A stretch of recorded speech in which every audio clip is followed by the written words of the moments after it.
Most people believe they're stuck because they lack motivation. They think the problem is energy, or inspiration, or the right moment. So they wait. They wait for the day they finally feel ready. The day they wake up with a clear mind and strong will. But that day almost never comes, because the real problem was never motivation. And if you listen closely to your own life, you might notice something uncomfortable. You already know what you should be doing. You just keep returning to the same version of yourself. And there is a quiet reason for that. A reason most people never notice. Once you see it, discipline stops feeling impossible. But until you see it, you will keep repeating the same weeks again and again. There was a woman named Emma. Emma was not lazy. That was the strange part. She cared about her life. She wanted to improve. She watched videos about productivity.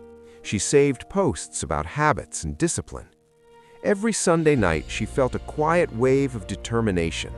This week will be different. She would open a notebook and write a list. Wake up early, exercise, work with focus, stop wasting time on her phone. The list always looked clean and hopeful, and Monday morning would begin with energy. Emma would wake up early, she would drink coffee, she would sit at her desk and feel proud of herself. For a few hours, everything felt possible. But by the afternoon, something small would happen. Her focus would drift. She would check her phone for a moment, just a quick break. A few minutes would pass, then a few more, and slowly the day would soften. The urgency would fade. The same thing happened Tuesday and Wednesday. By Thursday, she was tired again. The notebook stayed open on the desk, but she stopped looking at it. Sunday night returned. Another list, another quiet promise, another fresh start. This cycle continued for years. Emma kept searching for motivation, a new routine, a new planner, a new system. She believed the answer was somewhere outside of her, a better method, a stronger push. But something deeper was happening, something she never questioned. And this is the part most people miss. Emma believed she was someone who struggled with discipline, not loudly, not consciously, but quietly in the background of her mind. It appeared in small thoughts. I have always been inconsistent. I get distracted easily. I am just not the disciplined type. These thoughts seemed harmless, almost honest, but they shaped every decision she made. Because identity works in a simple way. You always return to the person you believe you are, even if that person is holding you back. Emma would start each week trying to act like a disciplined person, but deep down she still believed she was someone who failed. So every small mistake confirmed the story. The moment she checked her phone too long, the quiet voice returned. See, this is who you are. And the effort slowly collapsed. Not because she lacked intelligence, not because she lacked information, but because she was trying to build discipline on top of the wrong identity, and that never holds for long. Pause for a moment. Think about your own life. How many times have you restarted the same habits?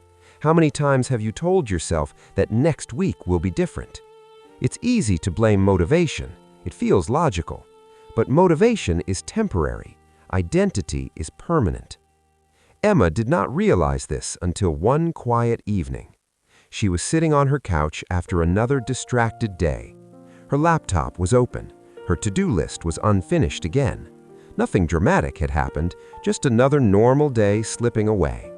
And she felt something she had felt many times before: disappointment. But this time, she noticed a different thought, not a loud one, a small one. She realized she was waiting to feel like a disciplined person before acting like one. She believed discipline would arrive first and action would follow. But maybe it worked the other way around. Maybe identity was not something you discover. Maybe it's something you practice. Emma sat with that thought for a long time. It felt strange. If identity came from repeated action, then the story she told herself might not be permanent. It might simply be a record of her past behavior. And records can change, slowly, quietly, without any dramatic moment. The next morning, she tried something different.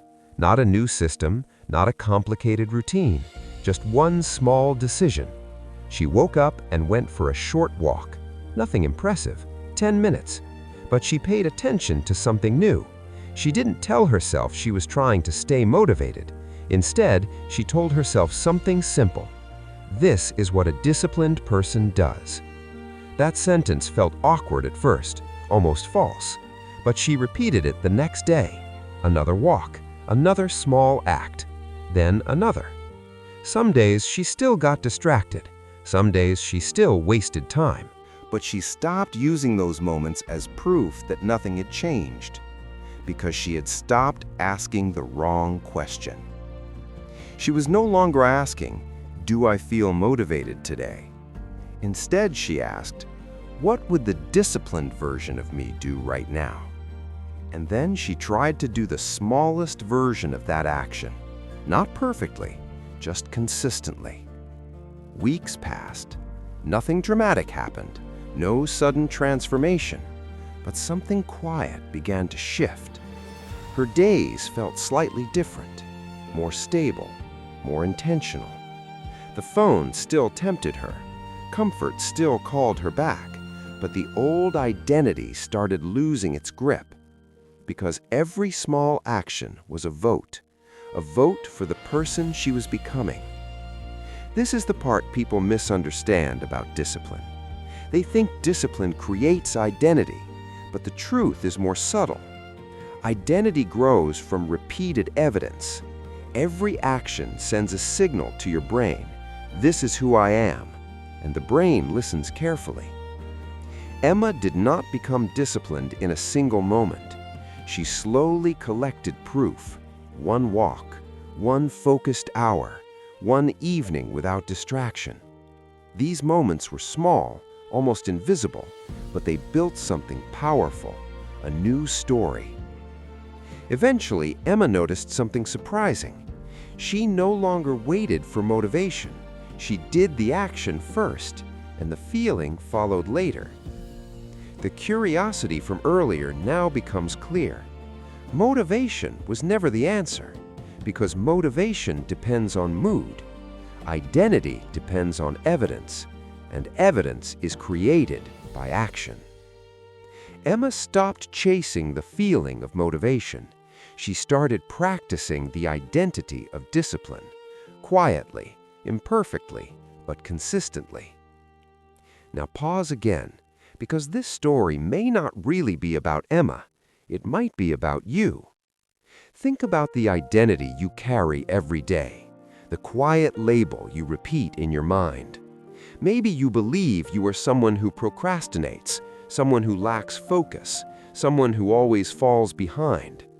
These identities feel real, but most of them are just summaries of your past behavior. They are not permanent truths, and they can change. Not through motivation, not through sudden bursts of energy, but through small, repeated actions that slowly rewrite the story. Discipline is not a personality trait. It is a pattern of evidence. Each time you act with intention, even in a small way, you cast a vote for a different identity. And over time, those votes become your new reality. The person you become tomorrow is being shaped quietly today, one action at a time, one choice at a time. The question is not whether you feel motivated. The question is who you are proving yourself to be every single day. And identity always listens. Act accordingly.